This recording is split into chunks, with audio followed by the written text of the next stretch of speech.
Sir, मैं हस्ब आदत और हस्ब रिवायत इसकी मुखालिफत में खड़ा हूँ और सदर जमहूरिया के खुतबे को अगर आप देखेंगे सर, तो उसमें पूरे खुतबे में लफ्ज़ मुसलमान तो छोड़िए, लफ्ज़ अक़लियत भी इस्तेमाल नहीं हुआ है।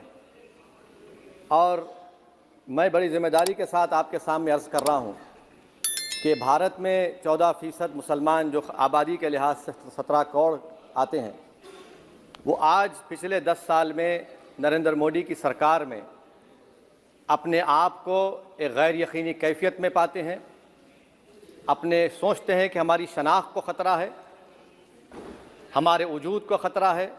और मैं बड़ी ज़िम्मेदारी के साथ कह रहा हूँ कि जज्बात में लाए बगैर कह रहा हूँ कि आज 17 करोड़ मुसलमान अपने आप को ऐसा समझते हैं कि जिस ज़माने में हिटलर के ज़माने में यहूदी अपने आप को समझते थे। और उसकी मैं बताता हूँ क्यों समझते हैं, बताता हूँ आपको चंद मिनट में।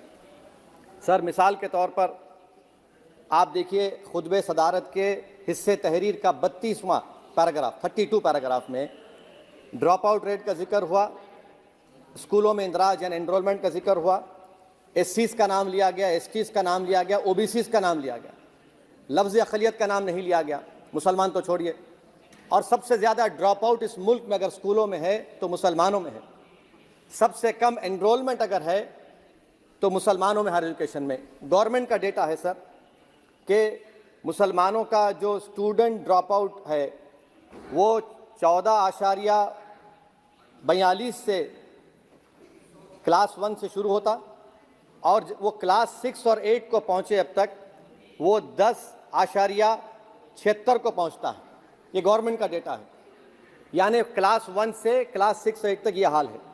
आपने क्या किया सर इस बजट में? प्री मैट्रिक स्कॉलरशिप को सिर्फ 9th क्लास तक महदूद कर दिया और इसमें आपने पैसे कम कर दिए प्री मैट्रिक स्कॉलरशिप में। और सर 2022-23 का बजट आप देखिए, 5026 करोड़ रुपये दिए गए थे, जिसमें से सिर्फ 663 करोड़ इस्तेमाल हुए। अब आप आ जाइए सर, AISHE का डेटा है कि हायर एजुकेशन में मुसलमानों का 8.5 ड्रॉप आउट रेट हुआ है। 2020-21 में गवर्नमेंट का डेटा बता रहा है कि 1,80,000 मुसलमान हायर एजुकेशन में नहीं है।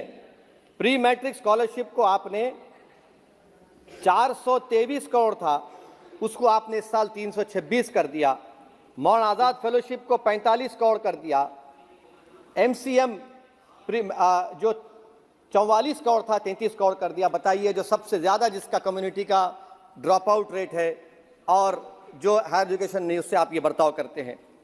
सर, दूसरी बात यह है कि हम ये देख रहे हैं कि 10 साल में इस सरकार में कोई हद नहीं छोड़ी है गलत हुक्मरानी की, नफ़रतों को भड़काने की, कोई हद नहीं छोड़ी गलत फहमियों को फैलाने की, और कोई हद नहीं छोड़ी इस मुल्क के अवाम नास को तर्क करने की। इस 10 साल में हमने क्या देखा सर? जमहूरियत, हमारे वतन अजीज़ की को बचाना बहुत ज़रूरी है, ये गरीबों के लिए और कमज़ोरों की एक बहुत बड़ी ताकत है। मगर 10 साल में, 9.5 साल में क्या हुआ?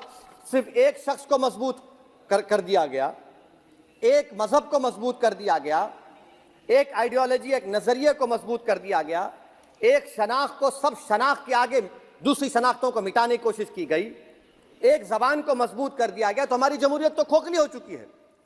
और सर, कोई भी हुकूमत और पार्टी सिर्फ जबर और इस्तेसाल पर कायम नहीं रह सकती है सर।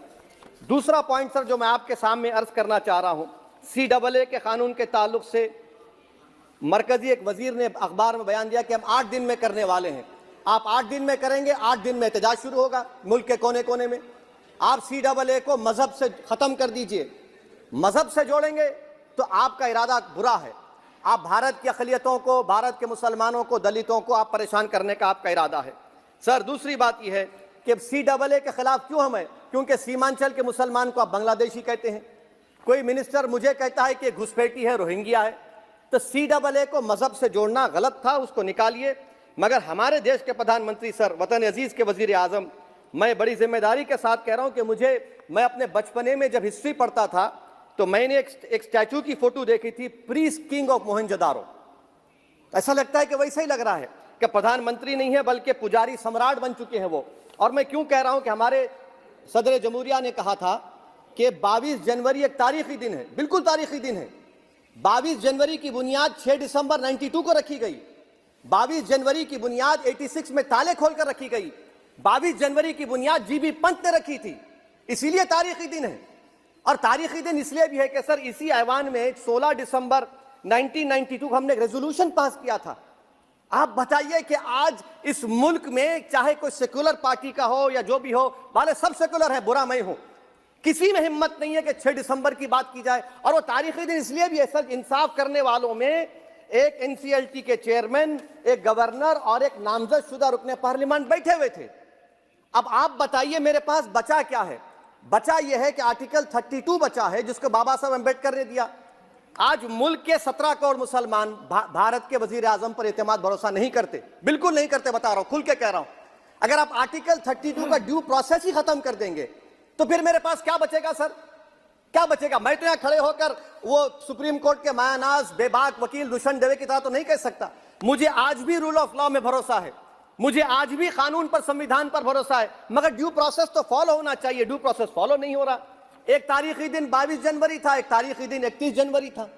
सर रात के अंधेरे में अपील किए बगैर आप आरे लेकर रास्ता खोल देते हैं। क्या पैगाम दे रहे हैं सर?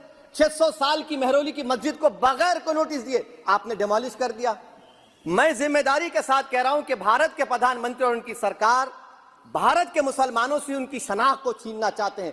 ख्वाजा अजमेरी के आस्थाने पर चादर बिछाइए, मगर आप जो चादर मुझसे छीनना चाह रहे हैं, मेरी मस्जिद है, आप हर मस्जिद को छीनना चाहते हैं। आप बताइए 17 करोड़ मुसलमानों को क्या पैगाम दे रहे हैं आप कि आप हर मस्जिद को छीन लेंगे मुझसे? फिर मेरा वजूद किस माने रखता है? मेरा शनाख्त क्या माने रखता है? रूल ऑफ लॉ क्या माने? अच्छा 1991 के प्लेसेस ऑफ वर्शिप एक्ट पर क्यों नहीं बोलते आप लोग? आप उस पर कायम है नहीं है। आप 500 साल की बात करते, मैं आपसे कहता हूं भाई 500 साल पे मत जाइए, बौद्ध पे जाइए, जैनिज्म पे जाइए, शैविज्म पे जाइए, कहां रुकेंगे? अरे इस देश को आजादी मिली 47 में, संविधान मिला हमको बाबा साहब अम्बेडकर का बराबरी का। उससे पहले तो राजा रजवाड़े थे, जमहूरियत नहीं थी, लोकतंत्र नहीं था, मगर आप उसको उस बारे में लेके जाते। अरे 500 साल आगे क्या होगा बताइए? आप किसी एक सिविलाइजेशन, सर अंग्रेजी में किसी ने कहा था, civilisation cannot be rewritten by hatred, history cannot be corrected by demolition. आप ये नहीं कर सकते। और मैं उम्मीद करता हूं कि जब मौर्ख तारीख लिखेगा, नरेंद्र मोदी इस मुल्क में तारीख लिखना चाहते हैं। क्या तारीख लिखना चाहते हैं? कि मैंने इस देश को, गांधी अंबेडकर के देश को मैंने हिंदू राष्ट्र बना दिया। मैं उम्मीद करता हूं कि हमारे भारत के हमारे हिंदू भाई देश के प्रधानमंत्री की सोच को नाकाम करेंगे, उन पर है। अब देखते हैं क्या होता है। सर नेबरहुड फर्स्ट की पॉलिसी है। नेबरहुड फर्स्ट क्या हो रहा है सर? हम सोशल मीडिया के जरिए फॉरेन पॉलिसी चला रहे हैं। मालदीव छोटा मुल्क, वो हमको आंख दिखा रहा है, चीन की गोद में बैठ गया। हमारे लद्दाख में हमारे जो लोग जानवर को लेकर घास चराए जाते, वहां पर चीन की आर्मी आके रोक रही। बताइए, बांग्लादेश चीन की गोद में बैठा हुआ है। आप गैलेंट्री अवार्ड दे रहे हैं, क्यों दे रहे हैं? कि चीन बैठा हुआ है। तो आपका बफर जोन गया कहां भाई साहब? आपका बफर जोन तो कहां गया नहीं मालूम, गायब हो गया बफर जोन। और दूसरी बात सर, आप ये भी देख लीजिए कि यहां पर मैं आपको इंपॉर्टेंट पॉइंट ये बताना चाह रहा हूं सर। ये हम बोलते हैं India middle east economic corridor, कितना पैसा है बताइए? वो नहीं बताया जाता। अच्छा सर, सबसे तकलीफ दे बात मेरे लिए है कि भारत ने यूनेस्को का इलेक्शन पाकिस्तान से हार गया। हम पाकिस्तान से हार गए, ये आपकी फॉरेन पॉलिसी है। यूनेस्को के इलेक्शन हम पाकिस्तान से हार गए। अच्छा, मामला इजराइल का, फलस्तीन का, गाजा का आया। अक्टूबर में 10,000 लोग मर गए, हमने यूएन में सीज फायर की तायीद नहीं की। दिसंबर आया, 20,000 मर गए, तो हमने तायीद कर दी। क्यों तायीद की? क्योंकि ग्लोबल साउथ को हमको फॉलो करना पड़ रहा है। भारत ग्लोबल साउथ को फॉलो कर रहा है। मेरे लिए तकलीफ दे बात है। यह आपकी नाकामी का बहुत बड़ा सबूत है। इसीलिए हम बता रहे हैं कि यह सरकार की बहुत से नाकामी। अलीगढ़ मुस्लिम यूनिवर्सिटी, आखिरी पॉइंट, अलीगढ़ मुस्लिम यूनिवर्सिटी। सर आप उत्तर प्रदेश से आते हैं। सर 81 में एक्ट पास हुआ। हमारा लॉ ऑफिसर कोर्ट में कहता है कि मैं पार्लियामेंट के एक्ट को नहीं मानता। कैसे नहीं मानते सर? क्या नरेंद्र मोदी ने पार्लियामेंट को नॉमिनेट किया या पार्लियामेंट ने नरेंद्र मोदी को प्रधानमंत्री बनाया? बताइए। 81 के एक्ट को नहीं मानते। सर 2 ही तो सेंट्रल यूनिवर्सिटी है मुसलमानों के। 1,80,000 आप ही के सरकार के दौर में मुसलमान हायर एजुकेशन निकल गए। आप अलीगढ़ मुस्लिम से छीनना चाह रहे हैं। Theory of separation of powers में एग्जीक्यूटिव हमको डिक्टेट करेगा। मेरी आवाज तो पार्लियामेंट है, अब मेरी आवाज के खिलाफ एग्जीक्यूटिव सुप्रीम कोर्ट में बोलता है। अलीगढ़ मुस्लिम यूनिवर्सिटी से इतनी नफरत क्यों है आपको? वहां पर तो हिंदू भाई भी पढ़ते हैं। सर ये अलीगढ़ मुस्लिम यूनिवर्सिटी का मामला है सर। तो मैं आपसे इस बात पर, इस शेर पर अपनी बात को खत्म कर रहा हूं सर। आप भी उर्दू दां हैं जी। मसीहाओं को जब भी आवाज दी है, अहमद फराज का शेर है, जी जी, मसीहाओं को जब भी आवाज दी है पलट कर आ गए हर बार कातिल। मसीहाओं को जब भी आवाज दी है पलट कर आ गए हर बार कातिल। वहां क्या दाद खाही क्या गवाही, वहां क्या दाद खाही क्या गवाही, जहां हो मुंसिफों के यार कातिल।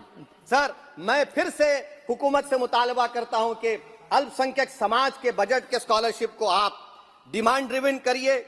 भारत के प्रधानमंत्री प्रधान सेवक रहिए, आप कोई प्रीस किंग मत बन जाइए।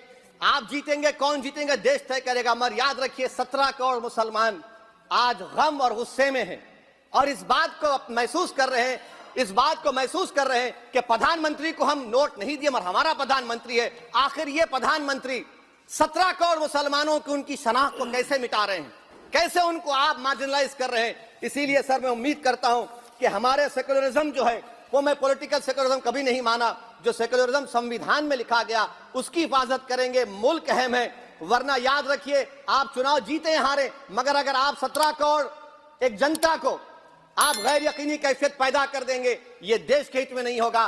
बल्कि हम तो उम्मीद कर रहे हैं कि ड्यू प्रोसेस अदालत फॉलो करेगी। अदालत अगर एक तरफा फैसले करेगी तो गलत होगा सर। बहुत बहुत